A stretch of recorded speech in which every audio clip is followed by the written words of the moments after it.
NBA Summer League is winding down finally. It's been a long and arduous journey. Remember, they don't just have Vegas, they have Sacramento and Utah as well. I think they have one in Orlando, although I'm not sure they had Orlando this year. But it's kind of been a bummer of a Summer League year, right? There's usually a guy or two which are hyped, and the two most hyped were Ja Morant out of Murray State and Zion Williamson, and they were once upon a time AAU teammates in South Carolina.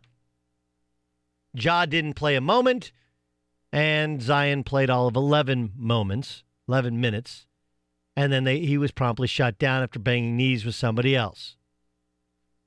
And maybe it was that Seth Greenberg, who called the game, said he looked out of shape. Maybe it's the under the breath guy. Kind of looks like a linebacker.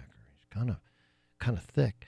Maybe it's that, as I've told people, you haven't actually seen him. Like I went and watched. I got to call a game on radio, Duke-Louisville, where Duke had to come back from a 22-point deficit, and I remember watching him in warm-ups and going like, he looks like a football player who just came out of pads. Like in high school football, when the football player comes out of pads, it's like December.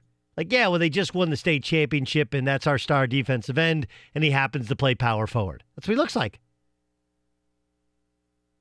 And as big and profound as he looks on TV in an NBA court at 6'5.5" in bare feet, 6'7", I guess, or 6'6 3/4" in sneakers, that's not big.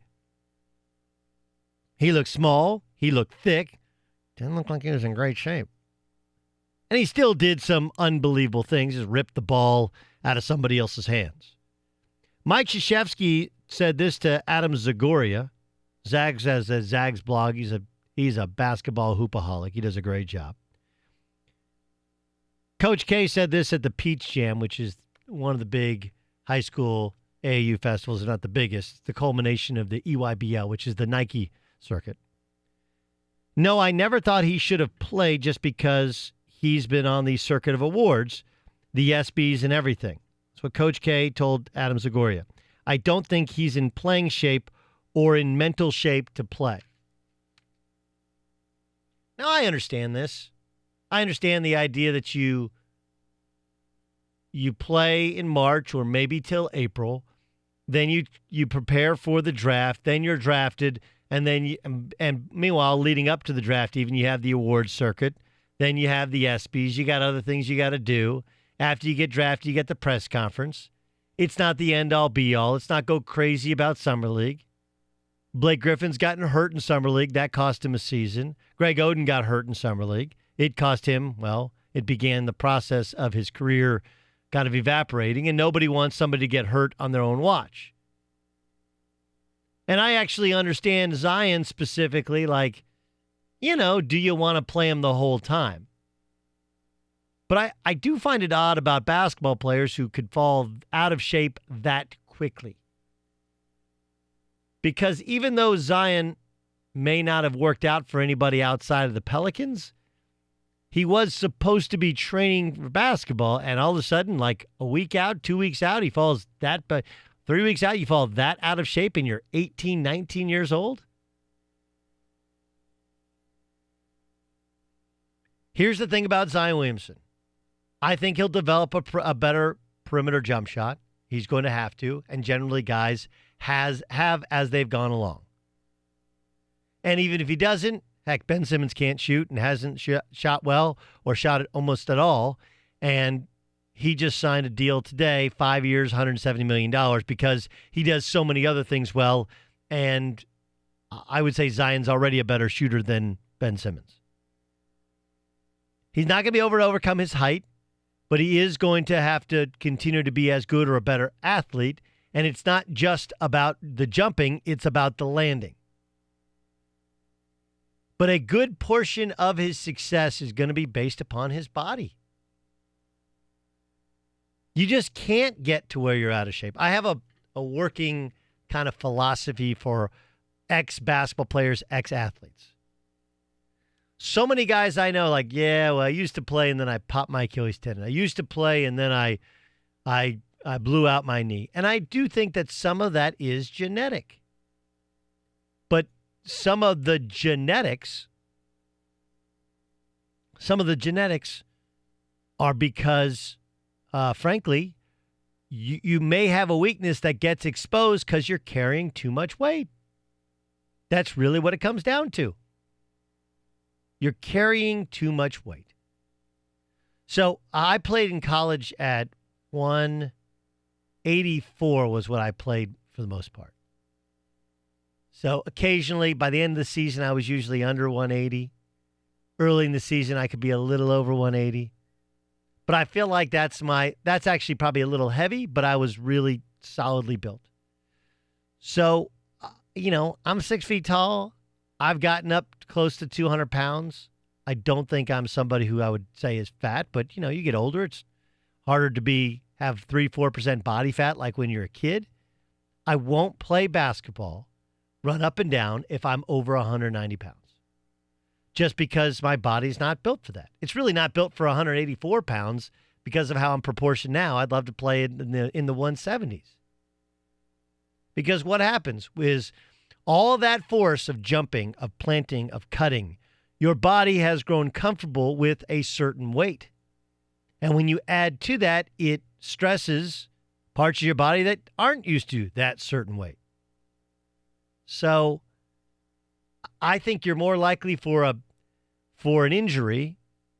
You're more likely to have a soft tissue injury or to hurt your back or to hurt your hip or to whatever if you're playing with a little bit too much weight. And it's why, by the way, Coach K is right. Shouldn't put him out in the court. But, the hard thing is when you're a guy that is, quote unquote, big boned, it's a vicious cycle.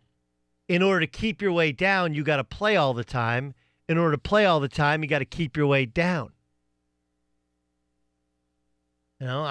We only want him to play at less than 260 pounds. Well, the only way to get there is to play a lot of basketball. Yeah, you can do yoga and hot yoga, and you can work him out, and he can run, and he can jog. But the best thing to do is to play basketball. To develop all those basketball muscles, ligaments, tendons. Obviously, help it out with some stretching, some strength work, some elastic work, some all the different stuff, and your diet. And the diet's a good portion of it, maybe more than 50%.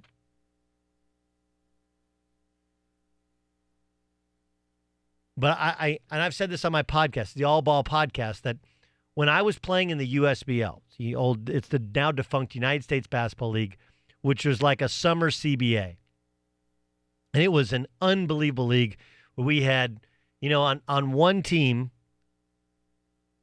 we had Willie Burton, who was the 9th pick of the draft. We had Galen Young, who was the 2nd-round pick of the Charlotte Hornets. We had Bubba Wells, who was a 2nd-round pick of the Dallas Mavericks. Ira Newble, who played in the NBA for the Spurs, played in Miami of Ohio. We had like 6 NBA players on our team. And I remember calling my late father, and I was like, Dad, I can't believe how good some of these guys are. What do they do in the USBL? And he said, there's always a reason. Like, what do you mean? Some guys it's women. Some guys it's smoke. Some guys it's drink. Some guys it's drugs. Some guys, they're not smart enough. They can't manage their money. So maybe they gamble. Or maybe they're just not smart enough. They can't run plays. Some guys eat themselves out of the NBA. And I'm not saying that's going to be Zion, but if you're ever going to invest on somebody to take care of your body and to keep you constantly perfectly fed and in shape, it's Zion Williamson. Because I totally understand that if you're not playing and you're America's guest and you go from party to party and celebration of greatness to celebration of greatness, and you do all the things you're supposed to do when you have a chance to have a profound impact on the NBA, you can get a little out of shape. But at 18, 19 years old,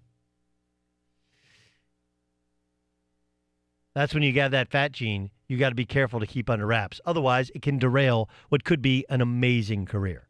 Every day at this time of the Doug Gottlieb Show, we play for you something earlier on Fox Sports Radio or Fox Sports 1. We call it. And now. What does the fox say? This was Cris Carter on First Things First, talking about Anthony Davis, who said at his introductory press conference that, truth be told, he doesn't really like to play center. He doesn't want to log those minutes defensively. It's not on the offensive end. It's on the defensive end. He doesn't want to guard another big center, especially if traditional, they're going to be in the low post, 15 to 20 minutes a game. And he doesn't want to be stereotyped as a center. Anthony Davis grew up in Chicago. He was a guard. Point guard. All right? He had a growth spurt, but he was a guard. Yeah. And we have seen players for a number of different reasons, either by height. I remember the kid, Kevin Garnett. Man, how tall are you? 6'11". Man, you're 7 feet. 6'13". No, 6'13". Yeah. They came up with that. Why? Kevin Durant. How tall are you? 6'11". Why? I don't know the for reason. both those guys, it was because Garnett said, I don't want to be called a center. And if you call me 7 feet, I got to play center. Tim Duncan wasn't a center, technically, but he played like a center. Right. So to me, I'm not concerned about it. I think Anthony Davis did the right thing. Okay, but here's the thing, all right? What Anthony Davis signing with, forcing a trade to the Lakers and then telling people I don't really like to play center is a lot like when Moises Alou went to the Cubs. Moises Alou told a very close friend of mine, John Shambi. Boog said, and this is back when the Cubs were good, of course, Bartman era, Moises Alou was there. And they had dinner one night, and he said, how do you like Chicago? He's like, oh, it's great. A lot of day games. Yeah, dude, you didn't know the Cubs play a lot of day games? Like, it wasn't until the late 90s that they actually had lights on the place. And they still play a lot of day games because they're the Cubs. Wrigley is the daytime bar of Chicago, and then you go out afterwards. If you didn't want to play center when you're a hybrid forward, you shouldn't have decided to force your way to play with LeBron James. Because guess what? Kevin Love played center, Chris Bosh played center, and you will play center. If and only if you want to win LeBron James's way, which is the only way he knows how. Get used to disappointment, kid. Get used to it. If you want to sign with the Cubs, know they're going to play day games. And if you want to play forward with LeBron James, better get used to playing center. What does the fox say? Right, that's just kind of part of the deal. Hi, I'm Doug Gottlieb from Fox Sports Radio, and you need to subscribe to the Fox Sports Radio YouTube channel where you can hear and see me. Why not? Plus, everybody else who's awesome here on Fox Sports Radio.